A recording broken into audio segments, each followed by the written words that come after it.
పరమశివుడికి మహాశివరాత్రి అత్యంత ప్రీతిపాత్రమైన రోజు.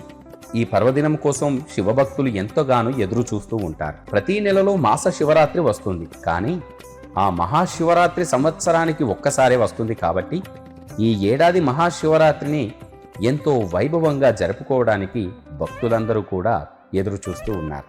మాఘమాసం బహుళ చతుర్దశి రోజున జరుపుకుంటారు ఈ మహాశివరాత్రిని. ఈ రోజున భక్తులంతా ఉపవాసం, జాగరణ ఉంటారు.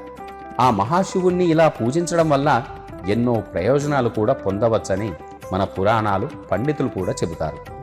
ఈ మహాశివరాత్రి రోజు ఇంట్లో ఉన్న శివలింగానికి లేదా బొటనవేలుకు మించని ఓ శివలింగాన్ని స్ఫటికలింగమైన, వెండిలింగమైన శివనామస్మరణ చేస్తూ పంచామృతాలతో, ఆ బిల్వపత్రాలతో అభిషేకం చేయడం వల్ల ఆనందం, శ్రేయస్సు కలుగుతాయని మన పురాణాలు చెబుతున్నాయి.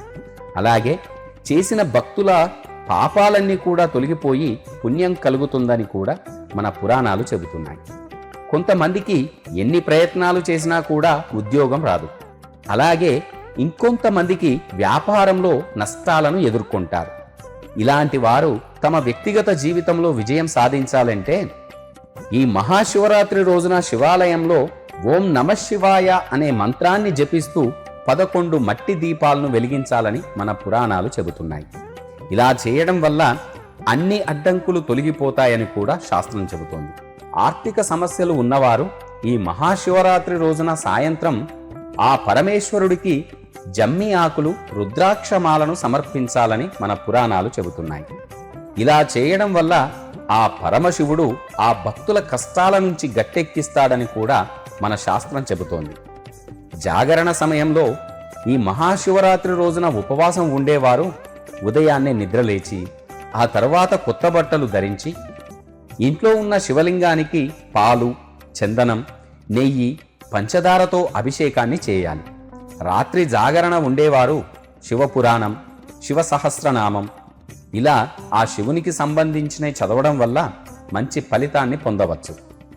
వీరిపై ఎల్లప్పుడూ కూడా ఆ పరమశివుడి అనుగ్రహం ఉంటుందని కూడా మన శాస్త్రం చెబుతోంది. 5 శివరాత్రులు.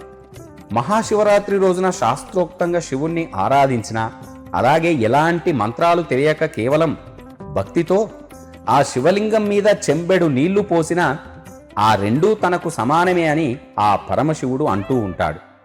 హిందూ సాంప్రదాయాల ప్రకారం నిత్య, పక్ష, మాస, మహా, యోగా అనే 5 రకాల శివరాత్రులు ఉన్నాయని మన పురాణాలు చెబుతున్నాయి.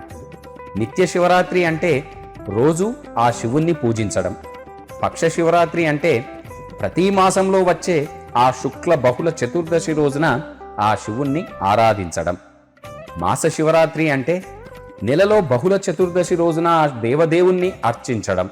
అలాగే మాఘ బహుళ చతుర్దశిని సర్వశ్రేష్టమైన మహాశివరాత్రిగా శివపురాణం పేర్కొంటోందని, అందుకే మన పురాణాలు చెబుతున్నాయి.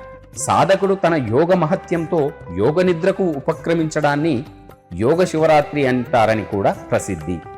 అందుకే ఈ మహాశివరాత్రి రోజు భక్తులు ఎవరైనా కూడా ఓం నమఃశివాయ అనే ఆ పంచాక్షరి మంత్రాన్ని జపిస్తూ ఆ పరమశివుని పూజల్లో తరిస్తారో వారి కోరికలన్నీ ఆ బోలాశంకరుడు తప్పకుండా నెరవేరుస్తాడు.